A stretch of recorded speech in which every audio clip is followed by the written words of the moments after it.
Kupiansk adalah kota kecil di timur laut Ukraina yang pada awal perang jarang dibicarakan. Namun seiring berjalannya waktu, kota ini justru berubah menjadi salah satu indikator penting bagaimana perang Ukraina-Rusia dijalankan pada fase terkini. Kupiansk bukan ibu kota, bukan pusat politik, dan bukan simbol ideologis. Nilainya terletak pada fungsi. Kota ini adalah simpul logistik, jalur rel, dan penghubung distribusi suplai menuju beberapa sektor garis depan di Kharkiv Oblast. Apa yang terjadi di Kupiansk hari ini tidak bisa dilepaskan dari perubahan pendekatan Rusia dalam perang ini. Jika pada tahun pertama konflik Rusia terlihat mengejar hasil cepat, maka di Kupiansk terlihat pendekatan yang jauh lebih terkendali dan sistematis. Tidak ada serangan besar yang dramatis, tetapi tekanan yang terus dijaga.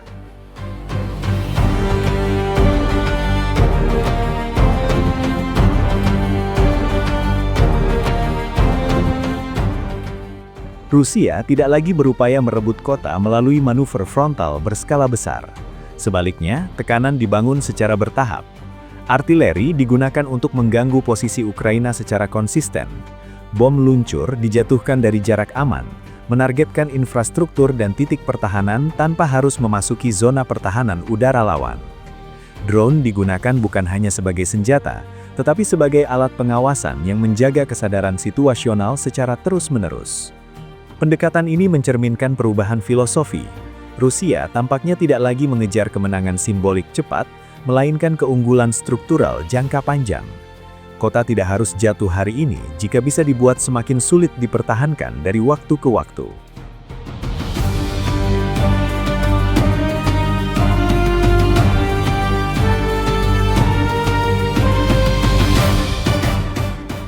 Di Kupiansk, tidak ada satu hari yang bisa disebut sebagai titik balik. Yang ada adalah akumulasi kejadian kecil. Jalur suplai yang semakin beresiko, rotasi pasukan yang tertunda, gudang logistik yang rusak. Setiap gangguan mungkin terlihat kecil, tetapi jika terjadi terus-menerus, dampaknya menjadi signifikan. Inilah bentuk perang yang mengandalkan stamina dan disiplin. Rusia tampaknya percaya bahwa dalam konflik panjang, pihak yang mampu mempertahankan tekanan stabil akan memiliki keunggulan, bahkan tanpa terobosan besar.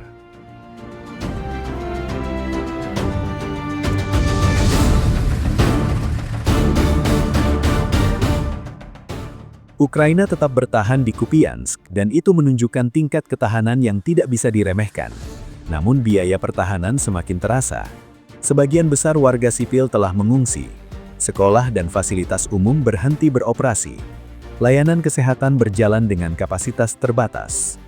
Infrastruktur sipil yang melemah secara langsung mempengaruhi kemampuan militer untuk bertahan dalam jangka panjang. Wilayah yang kehilangan fungsi sipil akan semakin bergantung pada suplai eksternal. Dan di titik inilah tekanan Rusia menjadi semakin efektif.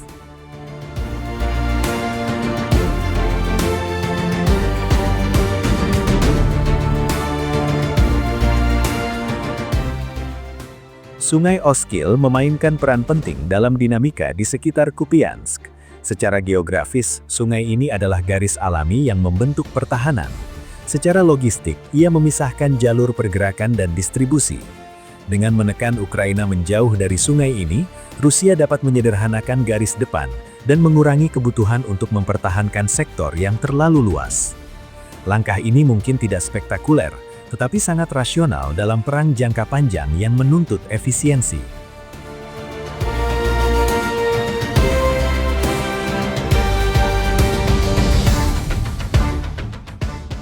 Kupiansk tidak berdiri sendiri. Tekanan di wilayah ini berkaitan langsung dengan sektor Borova dan Liman. Dengan menjaga aktivitas di beberapa sektor secara bersamaan, Rusia memaksa Ukraina membagi cadangan pasukan dan perhatian. Fleksibilitas operasional Ukraina pun berkurang, karena setiap penguatan di satu sektor beresiko melemahkan sektor lain. Ini adalah pendekatan yang mengutamakan kontrol tempo, bukan kecepatan semata.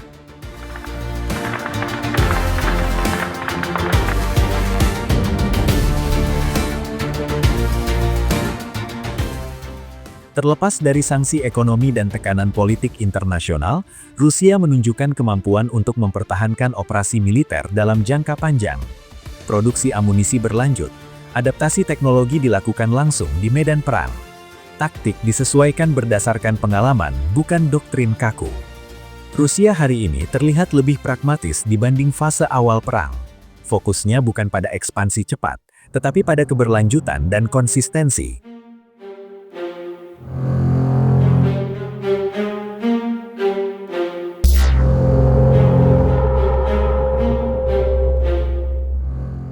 Respons internasional terhadap situasi di Kupiansk relatif terbatas.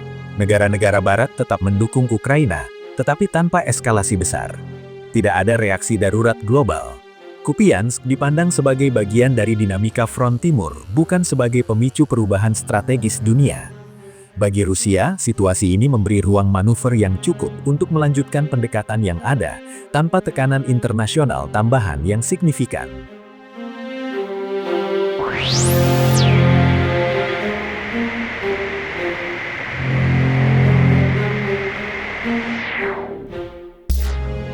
Kupiansk saat ini berada di antara dua kondisi. Kota ini belum jatuh, tetapi juga belum aman. Ia bertahan di bawah tekanan yang konsisten, dan justru di ruang inilah pendekatan Rusia paling terlihat. Tidak cepat, tidak dramatis, tetapi stabil. Dalam perang yang semakin panjang, seringkali bukan serangan paling besar yang menentukan hasil, melainkan kemampuan menjaga tekanan, disiplin, dan struktur. Kupiansk menjadi salah satu contoh paling jelas dari logika tersebut.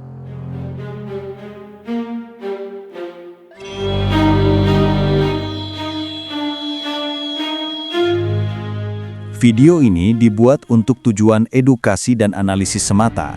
Kami tidak berpihak pada pihak manapun, tidak mempromosikan kekerasan, dan tidak mendukung perang dalam bentuk apapun. Seluruh informasi yang kami sajikan berasal dari laporan terbuka dan analisis geopolitik yang tersedia untuk publik. Tujuan kami adalah memberikan pemahaman yang seimbang mengenai situasi global agar masyarakat dapat melihat berbagai isu dengan lebih bijak. Kami percaya bahwa perdamaian, dialog, dan diplomasi merupakan jalan terbaik untuk menyelesaikan setiap konflik.